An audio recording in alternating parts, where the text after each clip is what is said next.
Yeah, I think the biggest flaw with the Tribune story was I don't think Don or I would describe it as empirical research. We describe it more as interesting journalism. What they did is they didn't say, let's look at all the people who were released pretrial and study the degree to which they get charged with new crimes. They kind of worked it in the reverse. They said, let's find some people that have committed new crimes and then find a couple that were on pretrial release. And so their story was really highlighting what we found to be the rarest outcomes of people released pretrial. So in our report, we found that there were some people who were released pretrial that were charged with a new crime that involved violence, but it was extremely low. I think it was 1.5 to 2%, something like that.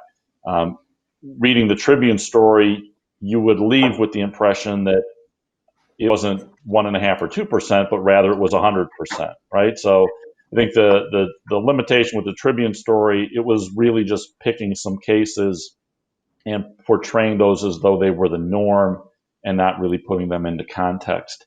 In terms of the research that was done by the individuals from Utah, uh, really they didn't perform any additional data analyses. They didn't rerun the data and try to correct for any of the methodological flaws.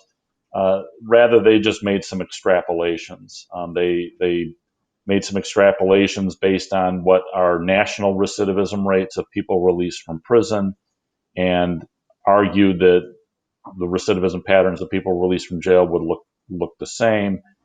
So really, what they did was they, took those critiques that others had regarding the things Don pointed out, the different follow-up periods and the lack of seasonality, and rather than replicating the research to correct for it, they made some extrapolations as to what they think the true rate could be, or what the true patterns could be. So I think that's the biggest flaw with what they did was it really didn't replicate the research. It just critiqued it and then made some estimates as to what they think the real results would have been if those results would be corrected. Well, the research we did corrected for those methodological flaws, and we found nothing close to what their extrapolations were.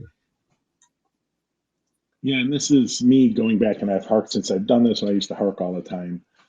Previous is like there's a difference between empirical, well thought out, well designed, methodologically sound studies and journalism, and a lot, I should say, and all of journalism, but a lot of journalism, right? And this is the problem. I mean, that's a Tribune, that's David Jackson, Todd Lighty, Gary Marks. Those are reporters that should have done a better job on that and are highly trusted.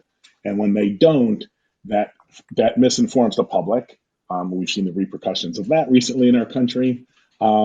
And that's really hard because then it poisons. I talk about it poisoning the environment. So it makes it very hard to do reforms when you have bad journalism that's serving to inform the public. Um, Quite literally, in some cases, the exact opposite of what is actually going on.